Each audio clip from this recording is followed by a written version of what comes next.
You hold the mug in your hand, knowing it's cracked. And yet, out of habit, you fill it with hot coffee. The liquid leaks, burns your fingers, and you mutter to yourself, always the same. I always mess everything up. The gesture is small, banal, but the thought is an old pain that most of us carry silently. What if your self-sabotage wasn't a betrayal, but a language? What if your hand, when picking up the cracked mug, was trying to say something? This isn't a video about how to be productive, but about how to be human. We're not going to fix anything. We're just going to look closely. Self-sabotage, this betrayal we feel toward ourselves, isn't a moral flaw. It's often our unconscious's desperate attempt to protect a fragment of the self, a mistranslated strategy, a message lost between your pain and your actions. Welcome to a glimpse of the real, where silence speaks, and the soul finds itself. This is our guide to self-sabotage, how your subconscious betrays you. Clarice Lispector, the master of intimate prose, teaches us to observe the detail that betrays a pattern, a gesture, a repeated phrase, a habit that seems innocent but hides a revelation.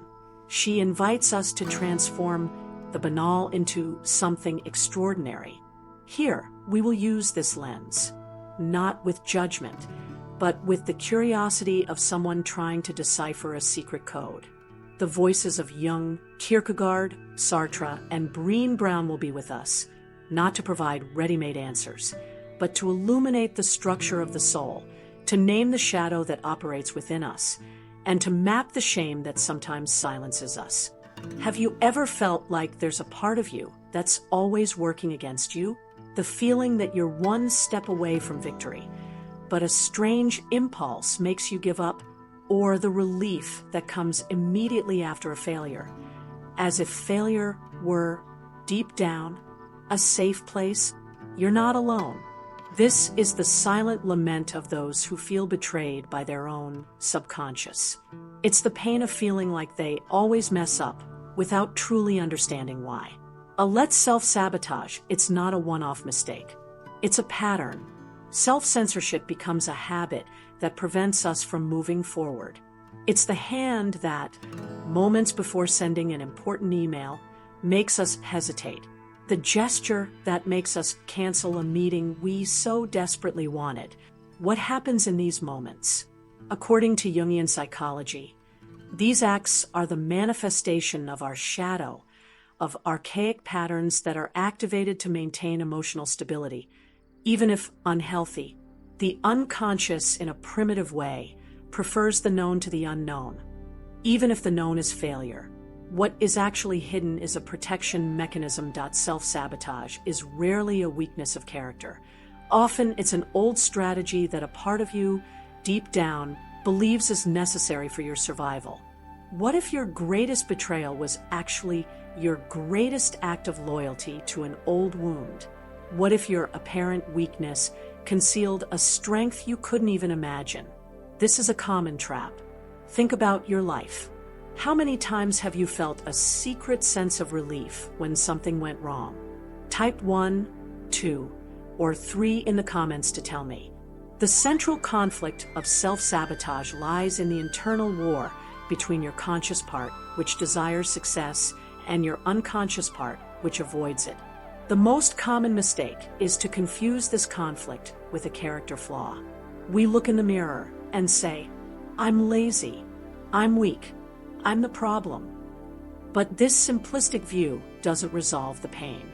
The negative mirror, the character representing the error, is the individual who punishes themselves incessantly. They believe that discipline, willpower, and constant self-judgment are the only tools to overcome their own self-sabotage. What they don't realize is that this punishment is actually fuel that maintains the cycle of self-sabotage. With each failure, they confirm the belief that they are incapable, reinforcing the unconscious strategy that keeps them safe in their familiar place of failure. The real solution, what really works, is listening. Self-sabotage is not a moral error, but an old strategy that a part of you, deep down, believes is necessary for survival. It's not just weakness or lack of will. Clarice gave us the perfect metaphor for this. Self-sabotage is like watering a plant with salt water, thinking you're saving its roots. It's care disguised as poison. Your mind believes it's protecting you from something bigger, perhaps from rejection or a success that would require dangerous exposure. What seems to work, punishment, actually strengthens the root of the problem. What really works is curiosity, the ability to look at your own behavior without judgment, as if you were observing the actions of a stranger. To begin this listening, I propose a small challenge. Throughout this week, every time you realize you failed at something, stop for a few seconds. Instead of berating yourself, write down in 2 lines what preceded the act. What did you think? What did you feel in your body? What image came to mind? Do this without judgment, just as an observer. This exercise is a way to begin translating the language of your shadow and of the archaic patterns that are operating in you. If this has made sense so far, sign up, because now comes the part that almost no one knows how to apply. This listening is the first step in confronting the shame that lurks in your shadow, what Brené Brown calls the voice that tells you you're not good enough. It's the voice that sustains the unconscious loyalties we inherit. We'll talk about them in a moment. What is your self-sabotage? Are you trying to protect? The answer rarely lies on the surface. To find it, we must descend into the depths of the psyche. The first fundamental to understand is the concept of shadow, the repository of everything we reject within ourselves. However, the shadow is not only a place of darkness. It also contains our vitality and creativity, which we suppress out of shame. Shame, as Brené Brown explains, is the fear of not being good enough to belong. It lurks in the shadows and sabotages us, whispering that we don't deserve it, or that we will be revealed. Self-sabotage, in this sense, is self-protection. It prevents us from shining too brightly, so we won't be seen, and consequently, shamed. Clarice Lispector masterfully described this dynamic, metaphorizing the shadow as a drawer where we hide the things that shame us. We avoid opening this drawer at all costs, afraid that its contents will come to light.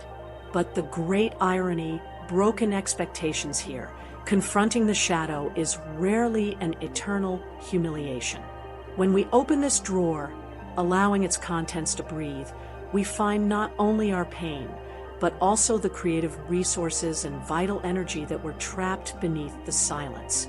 It is an act of courage that liberates.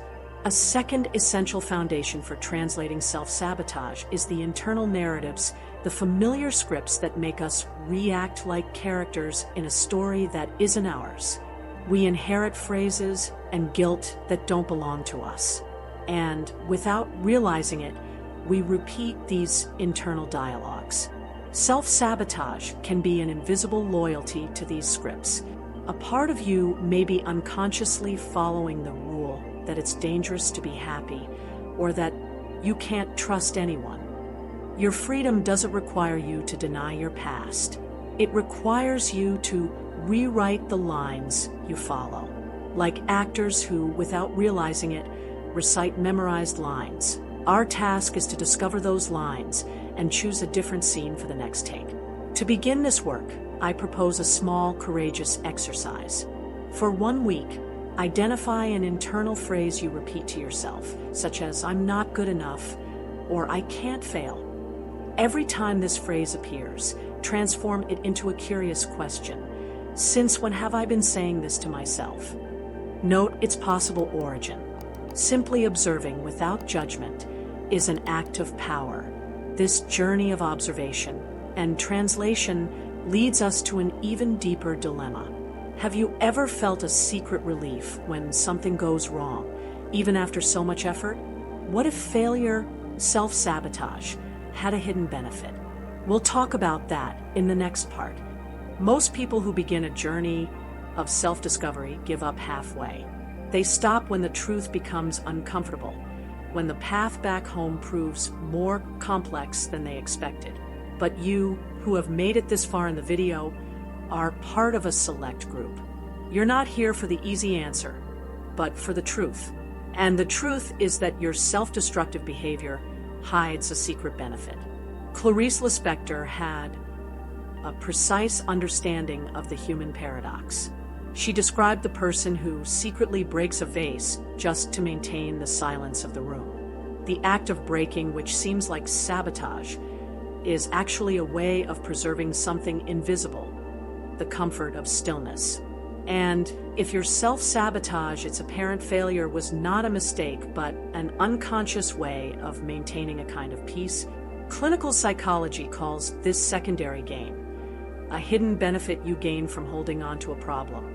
Perhaps your insecurity prevents you from taking risks, but at the same time, it protects you from the pain of potential rejection. Perhaps your procrastination prevents you from success, but deep down, it also frees you from the overwhelming responsibility that would come with victory. It's a silent agreement you've made with yourself, and your body is often the guardian of this agreement. It responds with a wisdom that predates words, with tensions and impulses that seem alien to reason. But what is your body trying to tell you? What are your desires and compulsions hiding? The next part is about translating this visceral language, how to smooth out the folds of your body to finally read what it has to tell you. Most of us act as if the mind and body were enemies. We try to control our bodies, silence their impulses, and dominate their habits as if they were an obstacle to our will. This is the mindset that keeps us trapped in the cycle of self-sabotage. The true shift in mindset comes when we understand that the body is not the enemy that betrays us, but an ally that sends us messages. It is a book folded into the right pages, as Clarice would say. And what seems like betrayal is just a language we haven't yet learned to read. Your body acts with a wisdom that precedes words. Procrastination, compulsive eating, or the urge to spend money are not just character flaws. They are symptoms, memories hardened in the body, attempts to satisfy a need you can't name. This is the great pain behind the secondary gain. The conscious mind desires something, but the body refuses because it's receiving an invisible benefit from maintaining the problem. Perhaps your procrastination on a project protects you from the attention, criticism, or responsibility that would come with success. Your body, in its archaic wisdom, prefers the security of the known to the uncertainty of the new. It's working to maintain stability, even if it's unhealthy. Transformation, therefore, does not come from control, but from listening. The first step of this listening is the gains inventory. List a recent failure, the diet you broke, the project you postponed, the opportunity you missed.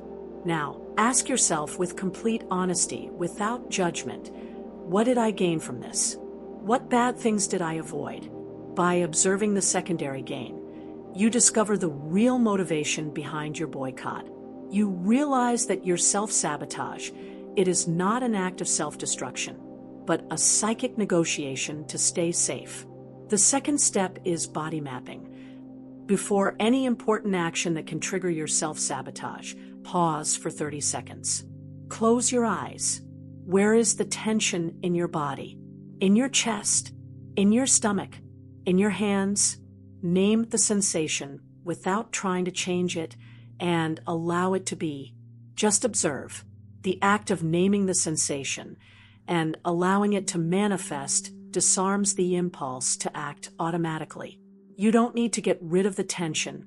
You just need to listen to what it's telling you. By stopping treating your body as an enemy, your reaction becomes information. The mindset shift is this: self-sabotage isn't a mistake to be corrected, but a message to be translated. It's not a flaw, but a clue. Which of these aspects surprised you the most, and how do you plan to apply this new perspective on yourself? Leave a comment. So far, we have seen that let's sabotage the carrot's not your enemy. It's a messenger that speaks the language of the unconscious, the body, and secret gains. That relief you feel at the moment of failure is your most valuable clue, a whisper from your subconscious saying, "Phew, we're safe again." It's like Clarice's metaphor about the person who, to maintain the silence of the room, secretly breaks a vase. The act seems self-destructive, but it's a protection against something invisible, an underlying fear that the noise will bring even greater chaos. The final contrast is between the person who ignores and the person who applies this wisdom. The one who ignores this language continues to live in a cycle of guilt and failure. He beats himself up for his failures, seeking more discipline and willpower, without realizing that he is treating the symptom, not the cause. He lives with the feeling of being in a constant war against himself, without ever truly winning. He continues to break his own vessels, but without understanding what he is actually trying to protect. He feels betrayed by himself. What now? Apply this wisdom understands that failure is not the end of the line, but the beginning of an investigation. He stops judging himself and, with a detective's curiosity, asks, "What is this failure telling me? What part of me is it trying to protect? What do I gain from it?" He doesn't fight his impulses. He listens to them. His relationship with his own body and mind changes. Instead of enemies, they become allies. For a practical mini application, think about a small self-sabotaging habit you have. It could be procrastinating on a simple task or the urge to eat something you didn't want. Before you act, stop and ask yourself, what discomfort am I trying to avoid right now? Just asking this question creates a pause, a space between impulse and action, which is the first step to freedom. But what happens when you finally understand the message behind all your betrayals? What is revealed when your shadow is illuminated by awareness, and you realize that all your acts of sabotage were actually attempts to protect you from something even greater? What is that something? This is the great revelation that is coming. Your self-sabotage, in the end, it was an act of loyalty to a part of you that fears something more than failure. The great fear that self-sabotage tried to protect against was not the fear of failure, but the fear of success, the fear of your own power. Your subconscious, in its archaic wisdom, knew that if you stopped self-sabotaging, you would have to take full responsibility for who you are and for all you are capable of. Self-sabotage, then, was your way of keeping yourself small, of avoiding the brilliance that might in the past have attracted pain or criticism. But now you know. The great transformation promised in this video is that you no longer need to hide from yourself. You don't need to eliminate parts of yourself. You just need to translate the betrayal into a message. Self-sabotage is a language, and your freedom begins the moment you learn to rewrite it instead of repeating it. The act of observing yourself, naming the flaw without judgment, understanding your emotions and your internal image, is your first step toward creating a new script for your life. On the day of self-sabotage becomes a process of self-observation and of individuation. You are no longer at war with your shadow. You are integrating it, embracing the parts of yourself you once rejected. The void created by meaninglessness, as Frankl would say, is filled by the purpose of living authentically. And the paradox is that the greatest betrayal becomes the greatest act of self-love. You won't want to miss the next videos. We'll delve even deeper into the art of rewriting your own story. Most people will continue to fight against themselves in an exhausting war against their own shadow. They will seek healing in diets, in shallow self-help books, in promises of instant transformation. They will ignore that their greatest pain, their self-sabotage, is the gateway to their greatest freedom. They won't apply what they learned here, but you can be the exception. Your journey of self-knowledge is not for perfection, but for totality. It's not about eliminating parts of yourself, but about integrating them, about sewing together the inner betrayal, not to erase the mark, but to transform the tear into a unique embroidery. This is the beginning of your deepest ethics, your ethics toward yourself. The process of individuation, of becoming who you are, is a daily exercise of translating the language of your soul. To begin, I propose a final, simple, and powerful practice. For 3 nights, before bed, stand in front of the mirror. Look yourself in the eyes and say, quietly, a short sentence about the flaw you observed in yourself that day. Today, I realized I sabotage myself by avoiding difficult conversation. Simply observe your body's reaction. Don't correct. Don't judge yourself. Just be present. The act of naming your fear without reacting is the first step to freedom. The pain you feel is a symptom of your depth. Let's sabotage the carrots, not your enemy. It's a messenger that speaks of an old pain, of a shame that asks to be seen, of a fear that asks to be embraced. And your freedom begins when you choose to embrace it. Remember Clarice's cup. A crack isn't just a flaw. When warmed by your presence, it reveals veins of light that were always there. Your crack is your story. It's what makes you absolutely you. If this video truly touched you, comment below your biggest surprise. Share it with someone who's also at war with themselves. And subscribe to the channel and activate the bell, because the greatest quest isn't for the meaning of life, but for the courage to accept that life is your own creation. A story we'll continue to explore together. Healing, in fact, isn't in fixing what's broken, but in loving the crack. Self-sabotage, how your subconscious betrays you, is not just about the mistakes we make, but about the hidden language they carry. In this video, we explore the let's sabotage the Carnot as a character flaw, but as a desperate attempt on our part unconsciously to protect us. Guided by the visceral prose of Clarice Lispector, and by the insights of analytical psychology of Carl Jung, Viktor Frankl, and Brené Brown, we uncover the archaic patterns and internal narratives that lead us to fail. A betrayal of your subconscious is actually a clue. Through practical exercises and deep reflections on shame and vulnerability, you will learn to translate your own boycotts, transforming what seemed like an enemy into an ally. It's a journey of self-knowledge that goes beyond the surface, showing that your greatest obstacle has always been, in fact, your greatest protection. If you are ready to unmask your inner saboteur and begin the process of individuation, join us. Sign up to continue exploring the complexity of the human soul.